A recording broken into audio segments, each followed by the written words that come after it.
Borrowed Sharingan होने पर भी तुम इसे इस्तेमाल करने में काफी स्किल्ड हो, मगर भले तुम्हारा शारिंगान जो भी करता हो, मेरा शारिंगान तुम्हारे वाले से कहीं ज्यादा बढ़कर है। देखो।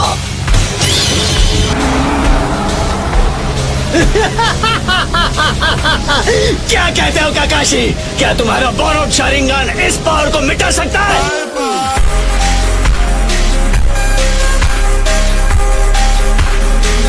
সো যতটুকু আমরা দেখেছিলাম যে ওরোচিমারু এন্ড আমাদের জিরা এন্ড আমাদের সোনাডে তারা তিনজন একসঙ্গে সামনিং জুটসু পারফর্ম করে, যার কারণে তারা তিনজনই ফাইনালি টোড সেজ, কাটসুয়া এন্ড আমাদের মান্ডা এই তিনটা ক্রিয়েচারকে সামন করতে সফল হয়। নারুটো এখানে সোনাডের কাটসুয়ার উপরে ছিল, আর জিরা ছিল এখানে গামাবুন্টার উপরে, আর আমাদের মান্ডা যেটা একটা স্নেক ওখানে আমাদের ছিল ওরোচিমারু। আমাদের এখানে মান্ডা বলতে থাকে, এই ওরোচিমারু আমাকে সামন কেন করেছো, এজন্য তোমাকে 100 মানুষকে কুরবানি দিতে হবে। এখানে আমাদের কাবুটো চিন্তা করে, মান্ডা যদি কোনোভাবে জানতে পারে যে ওরোচিমারু নিজের দুইটা হাত ব্যবহার করতে পারে না, তাহলে তো সে ওরোচিমারুকেই খেয়ে ফেলবে। এদিকে সোনাডের কাটসুয়া নারুটোকে একটি সেফ জায়গায় নিয়ে যায়, আর সোনাডের কাটসুয়া কিন্তু বিভিন্ন পার্টে ডিভাইডেড হতে পারে। তো ওরোচিমারু আজকের দিনের পর থেকে আমরা 3 জন লেজেন্ডারি সানিন নয়, বরং যে কোনো 2 জন লেজেন্ডারি সানিন বেঁচে থাকবে। কাটসুয়া প্রথমে হামলা করে এবং মান্ডা কাটসুয়ার উপরে হামলা করে দেয়, তখনই গামাবুন্টা মান্ডার উপরে হামলা করে দেয় এবং কাটসুয়া এখানে নিজেকে বাঁচানোর জন্য বিভিন্ন পিসেসে ডিভাইডেড করে ফেলে।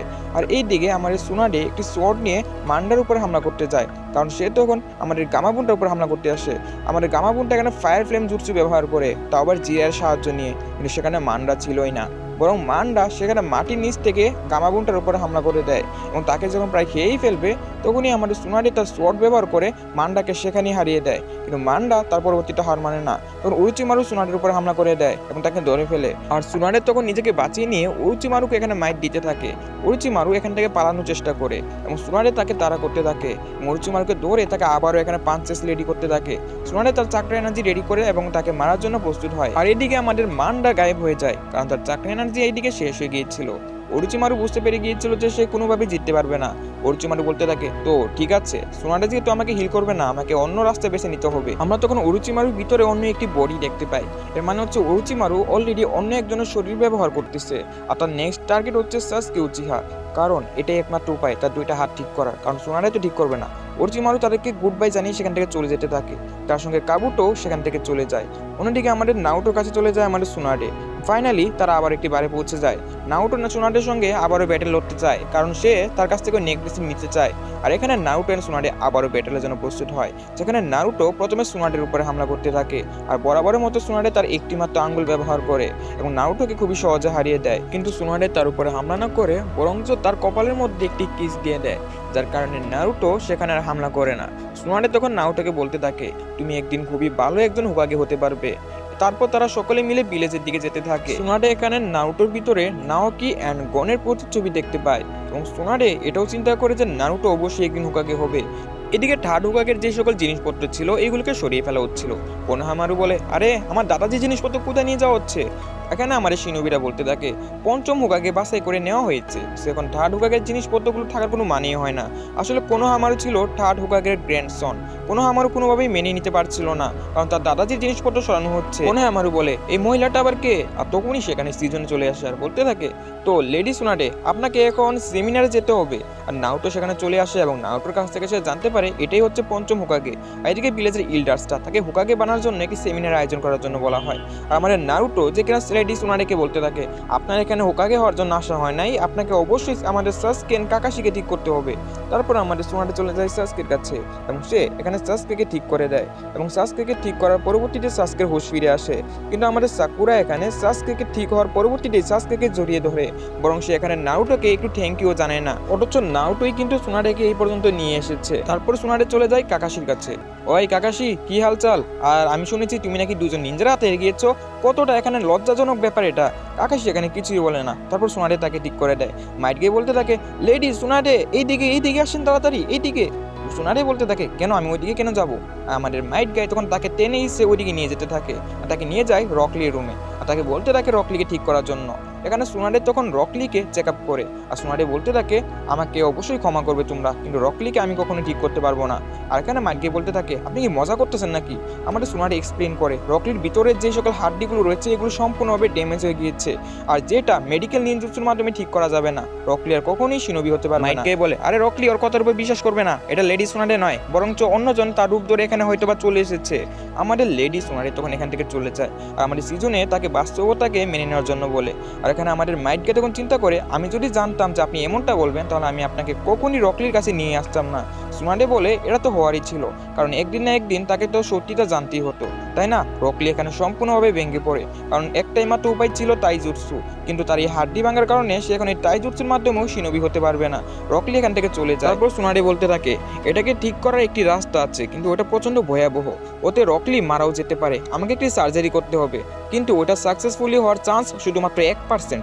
এদিকে আমাদের নাউটোর সঙ্গে রকলি দেখা হয়। নাউটো রকলিকে সুনাডের সঙ্গে দেখা করার জন্য বলে, পাশাপাশি সেখানে সাকুরাও চলে আসে আর বলতে থাকে রকলি সাসকে তো ঠিক হয়ে গিয়েছে, তোমার এখন লেডি সুনাডের সঙ্গে দেখা করা উচিত, কিন্তু তারা তো জানে না সে অলরেডি দেখা করেই এসেছে।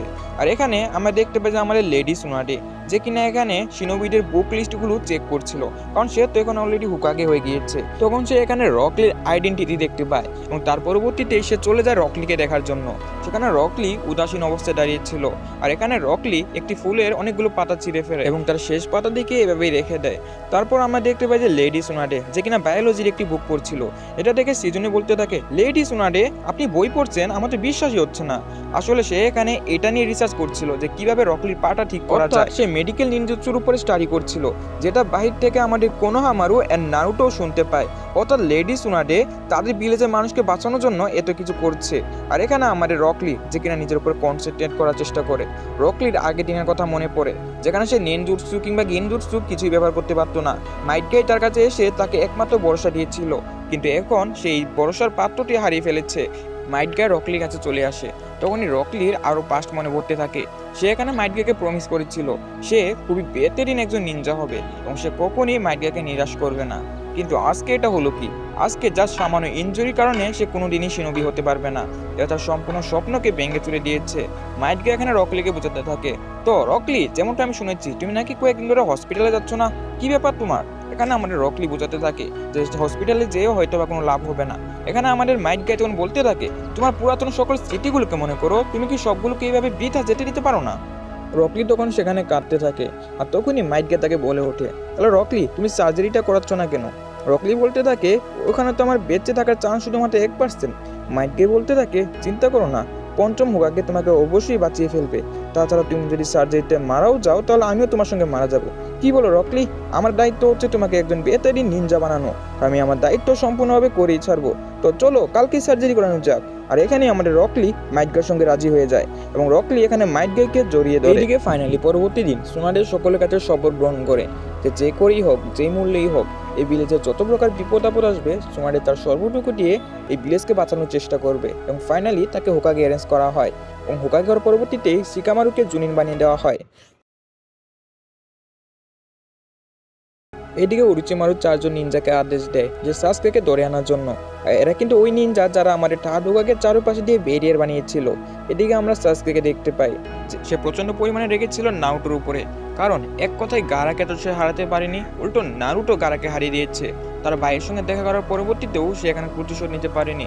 সাসকে এখানে প্রচন্ড পরিমাণে রেগে যায়, আর তখনই এই রুমের মধ্যে এন্ট্রি নিয়ে নেয় আমাদের সাকুরা অ্যান্ড নারুটো। সাকুরা এখানে আসার পরবর্তীতে তাকে নিজের অবস্থা জিজ্ঞাসা করে এবং তারপর সে সাসকের জন্য একটি অ্যাপেল কাটতে থাকে।